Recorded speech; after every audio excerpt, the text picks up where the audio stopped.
Hey guys, my name is Lizzie and welcome back to my channel, and today I'm going to be talking about the crazy boss I had at my weekend job last year. In my last video, I told y'all that I was working for Citier and the pay was basically crap.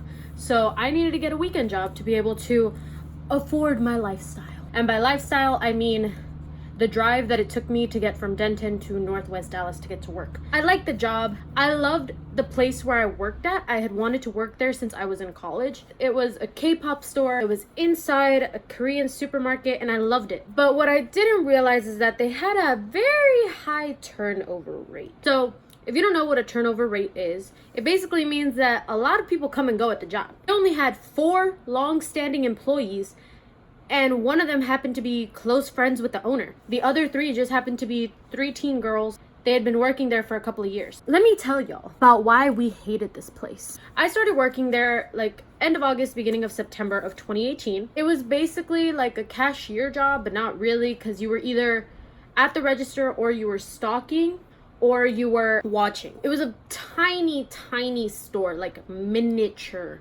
like I think it was just a tiny bit bigger than my apartment. The store was basically, one side was all K-pop things. None of it was authentic. It was all fake K-pop stuff. But, you know, it was K-pop stuff. The other side was more of like, it was like cute stationery, plushies from Asia, Korea, Japan, whichever one. I loved Asian things for the longest time. The culture was always intriguing to me. So I always wanted to work at a place where I would be surrounded by the culture. I started out working with these 3 long-term employees. Esther had been there the longest. She had been there for about 3 years.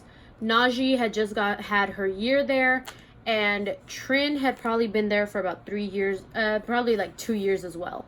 The job was basically, the register was old as so that register was probably from like the early 2000s, because that store had been there for a minute. And the register had like those thick ass buttons that you had to press all the way down. It was bad. I liked getting my nails done and I liked adding tips to my nails. And when I started doing that, she was like, no, because you're not gonna be able to press the buttons. So I had to learn how to press the buttons quickly. And I was like, yeah, I learned it. What? And then as soon as I learned how to press the buttons quickly, she got a new POS system, the normal electronic kind. And I was like, you bitch.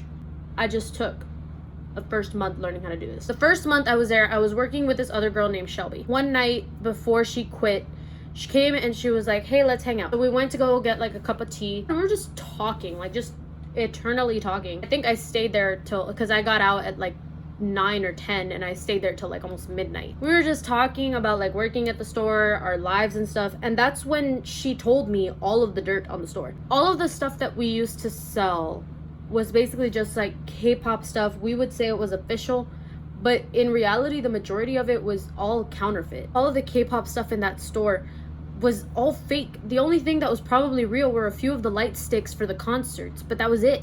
So let's get to the crazy boss. So I worked there for about 7 months. You could never ask for a day off. I only worked the weekend, so I really shouldn't be complaining, but she knew my situation. She knew I was working every single day of the year. Like I was working all week and then I was working all weekend as well. Forgive me for wanting to go visit my family. When it came time for Thanksgiving, I wasn't able to take the weekend off. I was only able to move my shift from Saturday morning to Saturday night. That way, when I got back, I could still go to work. When Christmas came along, I had to tell this lady that, hey, I'm leaving for 3 weeks. Like, I don't come from here. I live down south. I want to go visit my family. I basically had to do a trade-off. I basically had to say I would give her my entire spring break week, and that way I could go visit my family. All right, I'll make you that promise, but best believe I didn't fucking keep it. It was so bad. You could be feeling like hell, but if you could still walk, you still had to work. The only way you were able to go home is if you were dying or you felt like you were about to die. An example of this, one of the workers, she would get horrible cramps that would basically like knock her out for the day. Kind of like mine. There was only one time that I ever saw her actually go home. You mean to tell me that if I have the flu and I feel like, oh, if I come to work, I'm gonna get someone sick, I still have to fucking come? Bitch, what? So the thing was, is that we had TVs in the store. So we had 2 TVs where we always had a K-pop video playing. And then there was one TV behind the counter, and that TV was basically a surveillance TV. You could see all the cameras and the customers could see like, hey, we're watching y'all. This lady had the exact same TV hooked up to the cameras as well, in her living room. The woman would be in her room, in her house, watching us and seeing how we're working. If we stood and talked to a customer for more than 5 minutes, she would call the fucking store and say, hey, you're talking for too long, get to work. And if you went to the restroom and you were gone for too long, she would call and say, where'd she go? If I went to go take a dump, why the fuck do you want to know? The good thing is that there was no audio, because when I tell you that we would talk so much crap about this lady, we would talk so much crap. Like, we would be able to notice the moment that she was going to call. We'd be like, yep, she's going to call us in just a minute. So I was the 4th longest person to work there, because it was Esther worked there for about 3 years, Trin worked there for about 2, Najee worked there for about 1, and I lasted 7 months. So everybody else would leave after at least like a month. There was this one guy, he would work almost every single day, and then in the summer he was gonna start working every single day too. This is a teenage boy, he's in high school, he wants to go hang out with his friends. She fired him because he asked for a few days off because he wanted to go hang out or go on a trip or something like that with his friends. Like, bitch, why shouldn't we have lives outside of the store? Like, we already give you so much of our time. What is wrong with you? It was one of the worst situations I had ever been in, and the only reason I stayed there was for necessity and because we would get discounts. There were like small bright sides, like we would get the discount. The stores around us were also like really good. There was K-pop playing in the store, so at the time I really liked K-pop.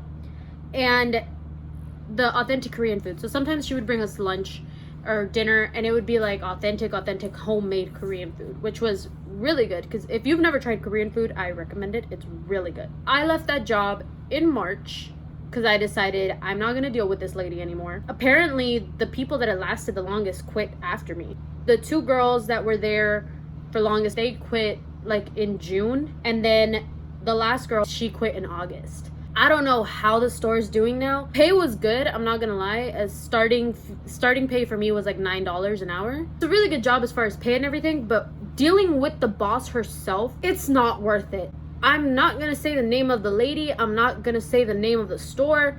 If you figured it out, sorry. The lady can't sue me for defamation or anything, because I have so much shit on the store. I could bring up so many things, and I just wanted to tell a story. I quit right before spring break. If she can forget everything else we tell her, but she can't forget when we promise to work a weekend. I think like a week before spring break, because they were like, oh, you need to give a 2 weeks notice. I was like, fuck no, the woman's not gonna schedule me for those 2 weeks. So all I did was tell her like, hey, can't work, I need to quit, the other job's making me work on Saturdays too.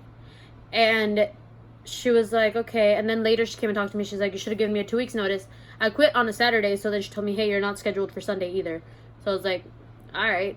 And then later, apparently, when I went back to get my last paycheck, Najee told me that the bitch said that she fired me. I was like, woman, I was one of your best workers. Don't start.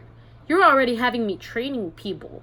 Fuck you. That is my crazy boss at a weekend job story. If you guys like this type of thing, go ahead and like this video, subscribe for more content, and click the notification button. I post every single Friday at 5 p.m. All of my social media is down in the description.